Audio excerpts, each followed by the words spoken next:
My friends, we gather here for a very simple purpose: to turn within and discover what has always been present, though hidden behind centuries of misunderstanding. Nearly every form of human suffering, every fear, every unanswered prayer, every sense of abandonment has arisen from one foundational mistake. Humanity has believed that God is somewhere else. We have imagined a God far above the earth, a God who must be reached through effort, a God who must be convinced to notice us, to bless us, to act on our behalf. And as long as we hold this belief, we remain wanderers in a spiritual desert, searching for water that flows only from the well within. You see, the great tragedy is not that God is distant, but that we have accepted the belief in distance. The presence that Jesus revealed was not a deity dwelling in the sky, but the living reality at the center of your own being. And so long as we look outward with our eyes, with our emotions, with our hopes, we pass by the very source we seek. This misconception has shaped religions, shaped theology, shaped our prayers, shaped our fears. Yet Jesus, with such gentleness, turned our attention in another direction when he said, "The kingdom of God is within you." It was as if he were saying, "Look no farther. Stop your searching. The one you long for is already here." Joel Goldsmith, throughout all his teaching years, gave only one message in countless forms, and it was this: God is not out there. The infinite is not separate from you. The very consciousness by which you hear these words, the very life that beats your heart, is the presence of God expressed as your being. Everything we do today begins with this recognition, not belief, not hope, but recognition. For to the degree that you believe God is elsewhere, to that degree you experience separation. And to the degree that you recognize God as the essence of your own life, you begin to awaken to the truth that has been present all along. So let us begin here quietly, honestly, without strain. Let us acknowledge that perhaps the problem has never been that God is silent, but that we have been listening in the wrong direction. Let us open ourselves to the possibility that the kingdom we have pursued with such effort is not a destination to reach, but a reality to uncover. The presence is here. The presence has never left. And as we move deeper into this teaching, you will find that the distance you have felt between yourself and God dissolves not by effort, but by realization. This is the beginning of our journey today. Let us continue now with the words that stand at the very foundation of all spiritual awakening. When Jesus declared, "The kingdom of God is within you," he was not offering poetry, nor metaphor, nor an elevated moral encouragement. He was speaking a literal spiritual truth, one so revolutionary that even after 2,000 years, most of the world has not allowed itself to believe it. Humanity has searched for the kingdom in churches, in rituals, in holy places, in sacred books, in emotional experiences, and yet Jesus pointed quietly to an inner dimension that cannot be found by the senses at all. If the kingdom were something outward, you could find it with effort, you could walk to it, study your way into it, behave your way into it, repent your way into it. You could observe certain practices, follow certain rules, give certain offerings, and perhaps one day attain it. But Jesus denied all such notions with a single sentence. The kingdom of God does not come with observation. You cannot see it with your eyes. You cannot locate it in a place. You cannot discover it in time, for it is already here, and it is already complete, residing not in the world around you, but in the depth of your own being. This is why so many seekers remain seekers. They strive outwardly for what exists inwardly. They pray for a God they imagine to be far away. They fast, hoping to attract divine attention. They plead for blessings, believing the kingdom must descend from heaven. But the Master said no such thing. He said, the kingdom is within you now, not later, here, not elsewhere, present, not pending. The kingdom is not coming to you, it is waiting to be recognized. When Joel Goldsmith read these words, he understood their meaning not through intellect but through experience. He discovered, in the silence of meditation, that the presence Jesus spoke of was not separate from the life that animated him. And once he recognized this, the teachings of Jesus unfolded like a map, revealing the terrain of the inner world, the miracles, the healings, the peace that radiated from the Master were not supernatural demonstrations, but expressions of one who had realized his oneness with the infinite within. We, too, must come to this understanding if we are to awaken spiritually. The kingdom is not the reward for good behavior. It is not a place we enter after death. It is not a realm reserved for saints or mystics. The kingdom is the eternal presence of God, and it is present within every individual as their very being. It awaits only acknowledgement. It awaits recognition. And the moment you turn within, not with effort, but with openness, you begin to sense what Jesus knew so completely, that the Father and the kingdom are ever where you are. Let us hold this truth gently in consciousness. The kingdom is within, and if it is within, then nothing stands between you and God but belief. As we proceed, you will see that the entire spiritual life is not a journey toward God, but a journey away from the belief that God is elsewhere. As we move deeper into this unfolding truth, let us turn to the heart of Joel Goldsmith's realization, the insight that illuminated all his teaching and healing work. God is the very consciousness of the individual. This was not an intellectual conclusion he arrived at, nor a doctrine he inherited. It came to him in the silence, in those sacred moments when the human mind grows still enough for the infinite to reveal itself. Goldsmith discovered that the presence we call God does not act upon us from the outside. It is not a power traveling from heaven to earth, blessing one person and passing another. Rather, the presence lives as the core of our being, functioning as intelligence, as life, as awareness, as the very capacity by which we know anything at all. When you hear these words, when you breathe, when you become aware of your surroundings, the faculty that perceives is not separate from God. That perceiving consciousness is the activity of the infinite expressing through you. This insight is the cornerstone of his teaching. God is not a distant cause, nor a divine observer, nor a supernatural force somewhere beyond reach. God is the life that lives you. God is the mind that thinks through you when you surrender the personal sense of mind. God is the substance of your being, the essence of your awareness, the presence that goes before you and prepares every step of your path.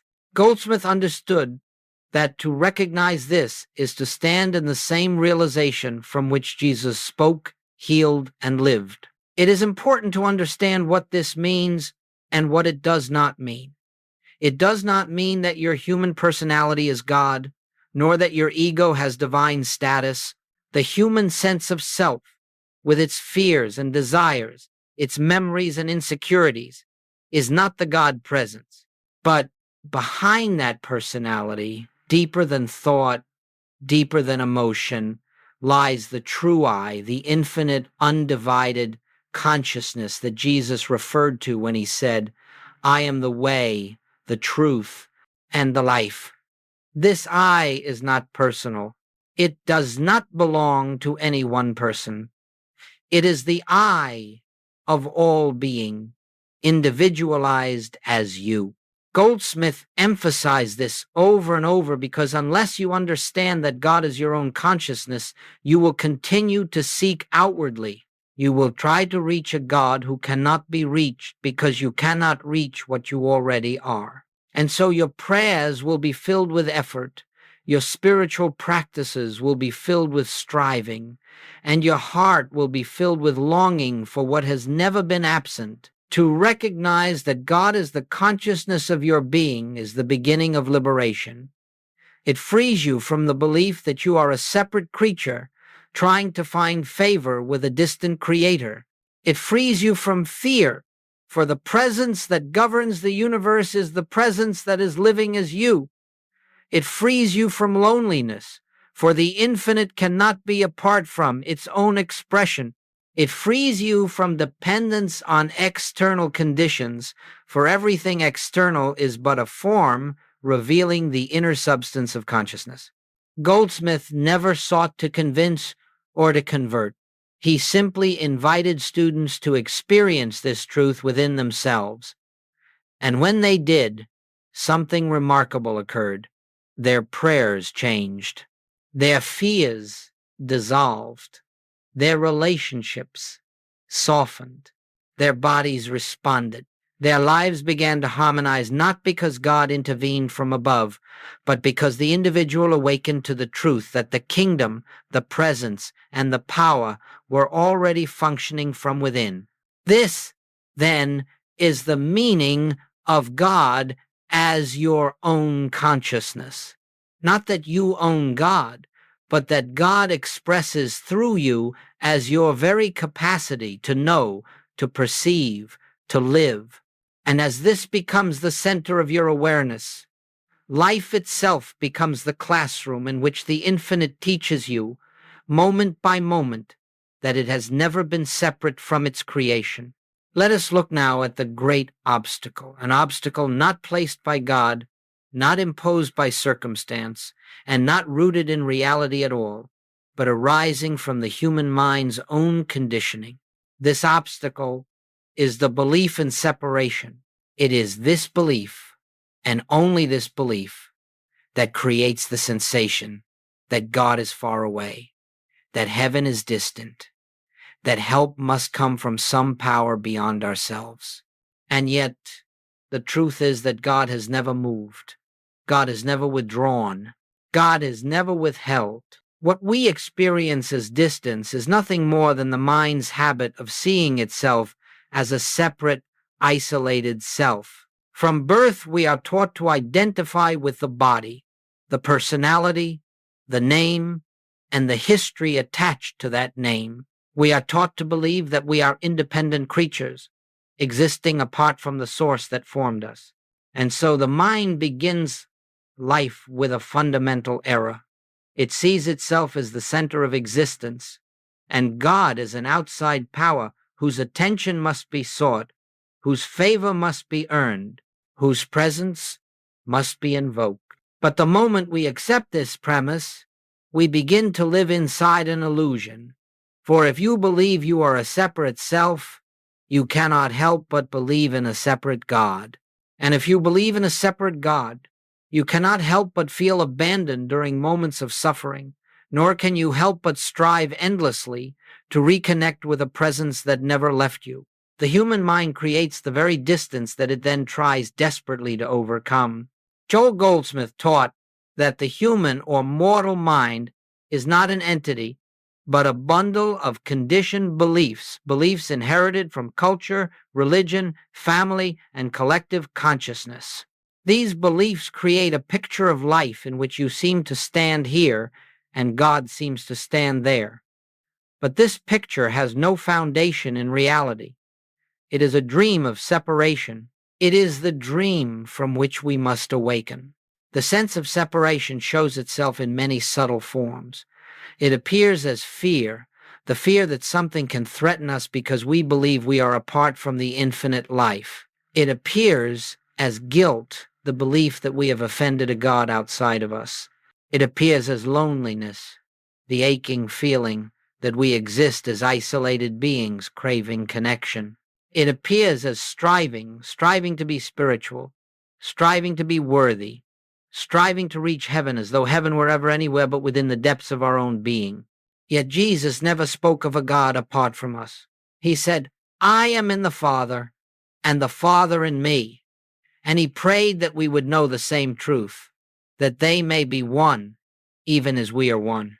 The unity is already there, but the human mind cannot see it because it believes in a self that has never been real. You see, the task is not to create oneness. The task is to dissolve the belief in twoness. When the mind's habitual identification with the separate self loosens, even for a moment, a great stillness opens. And in that stillness, the sense of separation begins to fade. You realize you are not standing apart from God. You are standing in God. You realize you are not searching for a presence. You are living as its expression. You realize that the very I you have been referring to your whole life is not the personal I, but the infinite I that was never born and will never die. Goldsmith often said that the spiritual path is not adding truth to ourselves, but removing the beliefs that conceal it. Separation is not a reality to be overcome. It is an illusion to be recognized. And once recognized, it dissolves, sometimes suddenly, sometimes gradually, but always inevitably, because the truth of your being is oneness, and truth has a way of revealing itself whenever the mind becomes still. Let us gently acknowledge, then, that every feeling of distance from God is only a belief, and that belief can be released. As we continue, we will see more clearly what lies behind the personal sense of self and how the recognition of the true I becomes the doorway through which the presence reveals itself. Let us now turn to the most sacred point in all spiritual realization, the nature of the true I. For until we understand what this I is, we will continue to live from a false identity, and a false identity can never perceive the kingdom of God. When Jesus spoke the words, "Before Abraham was, I am," he revealed a truth far deeper than history, deeper than personality, deeper than time itself. He was not speaking of the man Jesus. He was speaking of the eternal I, the infinite identity that exists prior to birth and remains after the dissolution of the body. This I is the same I that is present within you now. It is not the personal self that says, I am tired, or I am afraid, or I am lacking. That self is the product of the human mind, the temporary mask worn by the infinite. The true I is silent, immortal, untouched by experience, unchanged by circumstance. It is the divine center of your being, the individualized expression of God as you. When you say I, without attaching any adjective, any story, any label, you are touching this pure, center, infinite being, appearing in the form of your consciousness. Joel Goldsmith dedicated his entire teaching ministry to helping students discern the difference between the I of the personal sense and the I of spiritual identity. The personal I is formed by memory, shaped by conditioning, and limited by fear. It lives constantly in reaction to the world.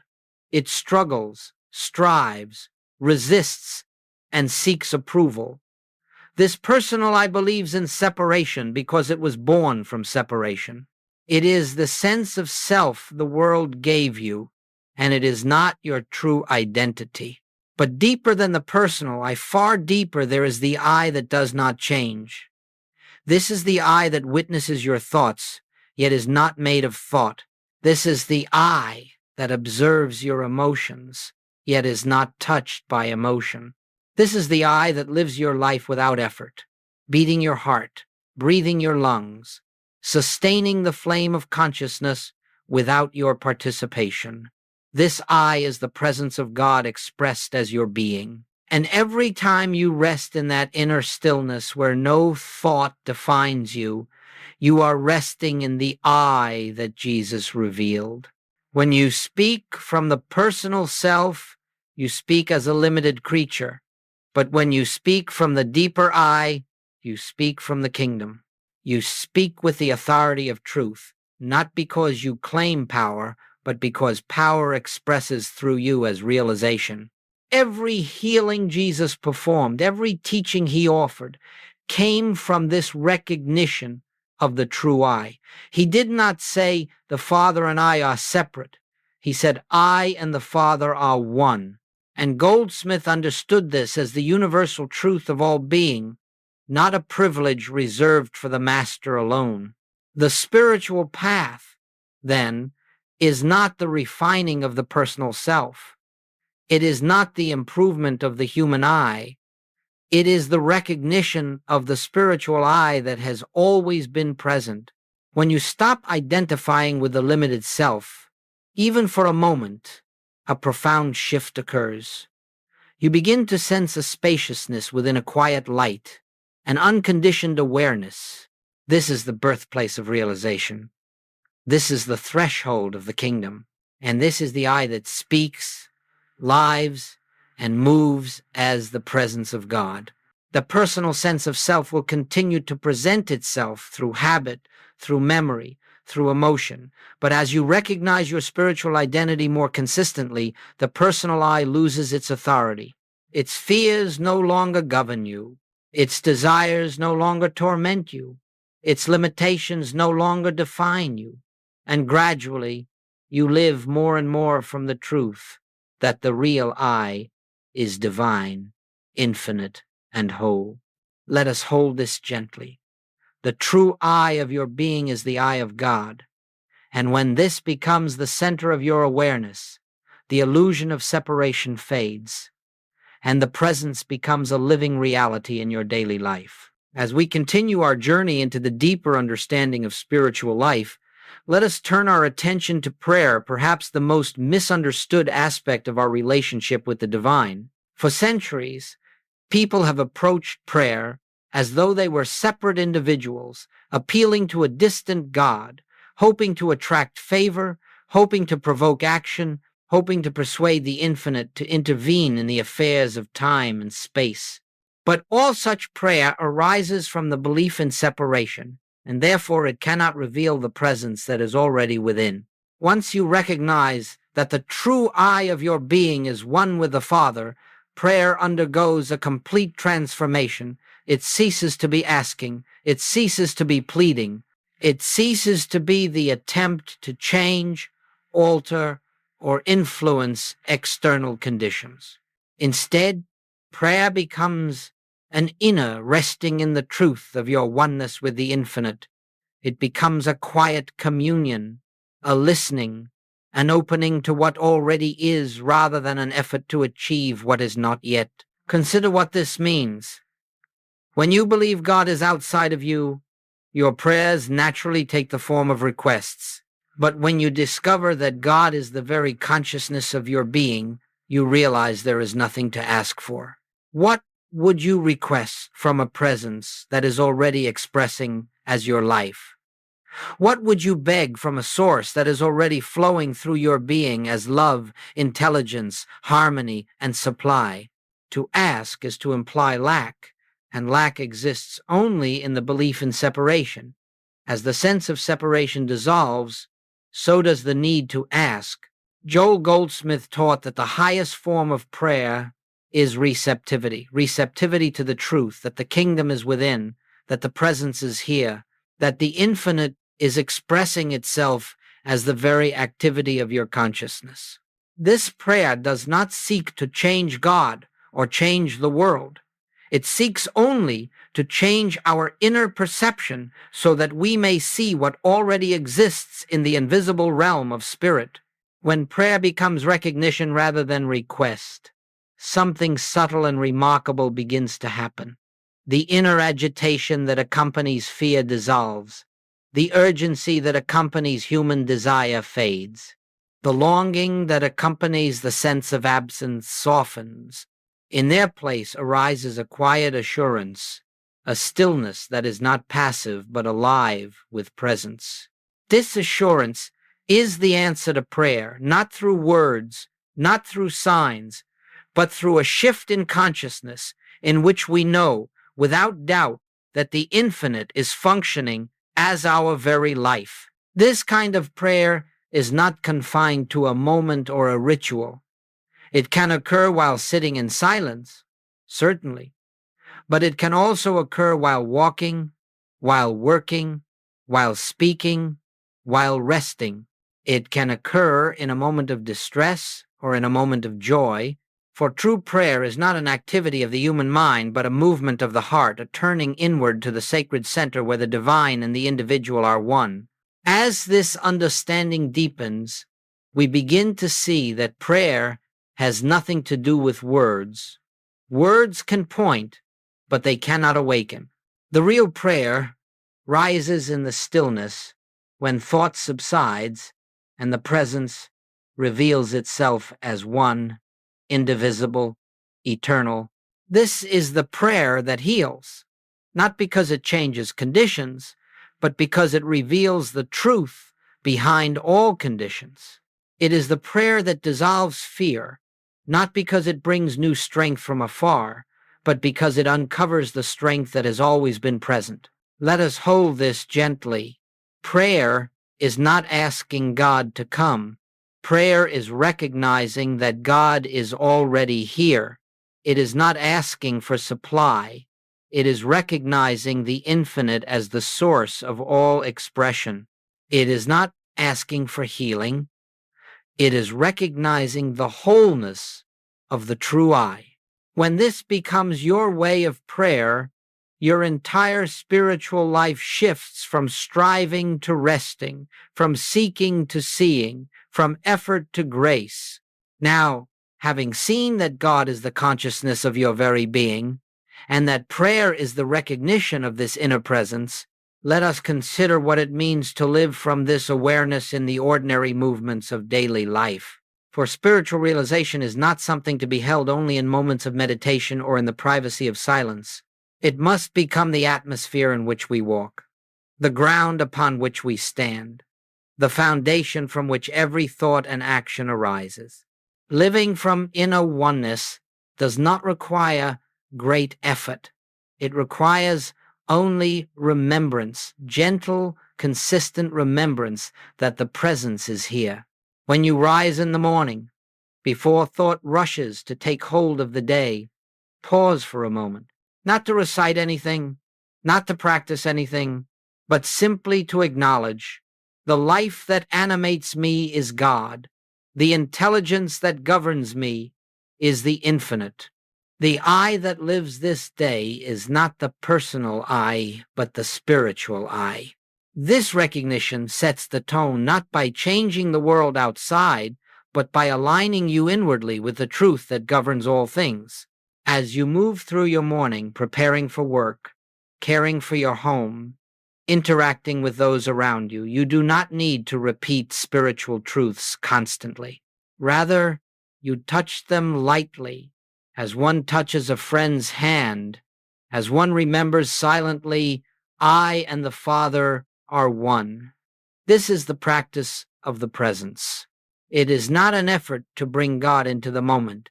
It is the acknowledgement that God is already expressing as the moment. When challenges arise, and they will, this is when the remembrance becomes most transformative. The human sense of self wants to react, to defend, to tighten. But in that instant, if you pause, even for a breath, and turn inward to the deeper I, something shifts. You recognize that the personal self with its fear is not the one facing the situation. The infinite, the presence, the I that I am, stands there instead. And from this inner stillness, clarity comes. Solutions appear. Wisdom arises without strain. You find yourself guided not by calculation, but by intuition, by the quiet inner prompting that Goldsmith often called the activity of the Christ within. Living from oneness also transforms your relationships.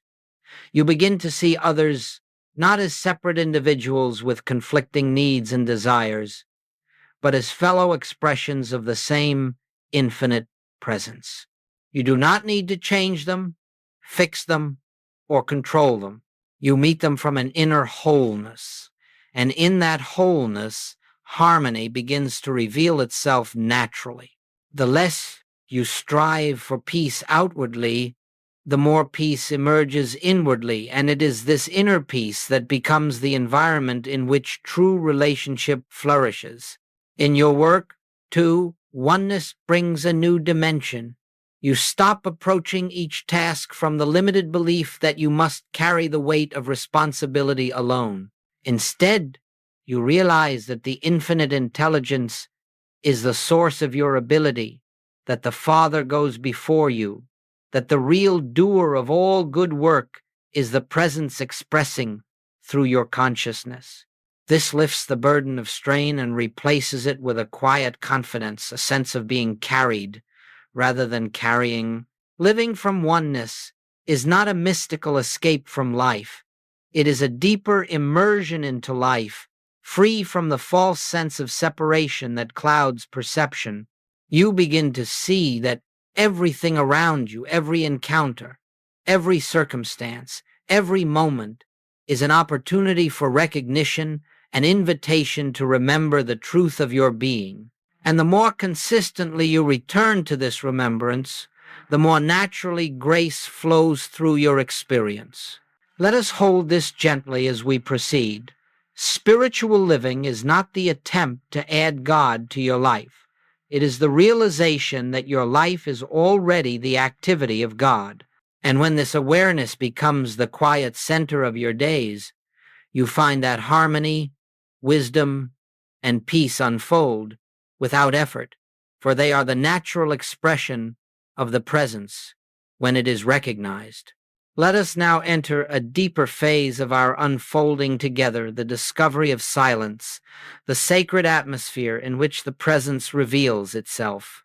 For all the words spoken in spiritual teaching, all the scriptures written, all the truths declared, point ultimately to a single place, the silence within, where thought subsides and the reality behind thought becomes known. It is in this silence that the kingdom is experienced, not as a belief or an idea, but as a living presence that permeates and sustains your very being. Goldsmith often said that silence is not the absence of sound, it is the absence of the personal sense of self. It is the atmosphere in which the ego relaxes its grip and the deeper eye begins to shine through. Silence is the doorway through which you pass from the belief in separation into the recognition of oneness. And if you learn to rest here, even for moments, you will discover that God is not revealed through noise, not through emotional intensity, but through quiet recognition. This silence cannot be forced. It cannot be achieved by willpower or technique. It is approached gently, as you might approach a still lake. You settle into it not by pushing thoughts away, but by refusing to cling to them. Thoughts come, you let them come. Thoughts go, you let them go. You make no effort to control them, no effort to silence them. Instead, you remain aware of the space in which they arise, the spacious, quiet field of consciousness that is always present beneath the surface activity of the mind. It is in that open space, between thoughts, beneath thoughts, beyond thoughts, that the presence makes itself known, not through words, not through images, not through emotion, but through a subtle, living awareness, a sense of peace that is not dependent on conditions, a sense of completeness that does not come from achieving anything, a sense of being held, guided, and embraced from within. When Jesus went apart to pray, he was not reciting formulas, he was entering this silence. When the prophets withdrew into the wilderness, they were seeking this inner sanctuary. And when Joel Goldsmith sat in meditation before his classes, he was not preparing material, he was opening himself to the presence, allowing it to speak through him as spontaneous revelation. You, too, can enter this sanctuary, and you need not go to a mountaintop or retreat from the world. The silence is always here. It waits behind the noise of your thoughts, behind the activities of your day, behind the emotional storms that rise and fall. It is the ground of your being, and when you touch it, even briefly, you will find yourself renewed not by effort, but by contact with the infinite that lives through you. Let us understand this clearly.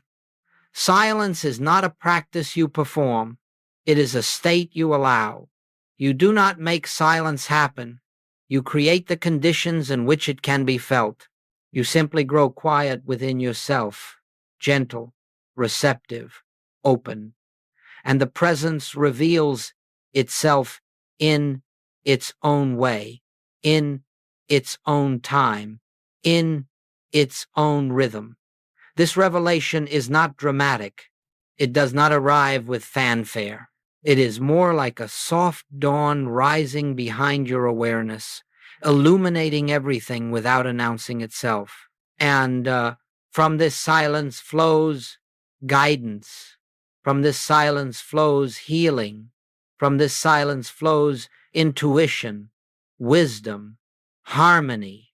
Not because you ask for these things, but because the presence, once recognized, expresses its nature effortlessly. You begin to live not by outer striving, but by inner unfolding. This is the life of grace. This is the inner sanctuary. This is where God is found, not outside, not above, not beyond, but here, in the quiet depth of your own being. Hold this truth gently. The silence within you is the temple of the Most High. And whenever you enter it, even for a breath, you are touching the kingdom. As we come gently to the close of this time together, let us return once more to the simple truth from which everything we have spoken arises, the truth that God is not afar, that the kingdom is not distant, that the presence is not waiting to arrive. God is the very life that animates you, the very consciousness through which you hear these words, the very essence of your being. And all that has been shared today is but a call to return to that center where the infinite and the individual are recognized as one. The spiritual journey, when truly understood, is not a path of becoming, it is a path of uncovering. We are not striving to reach God, we are being gently led away from the belief that God is somewhere else. We are not building a bridge to heaven, we are discovering that heaven has always been the foundation of our existence.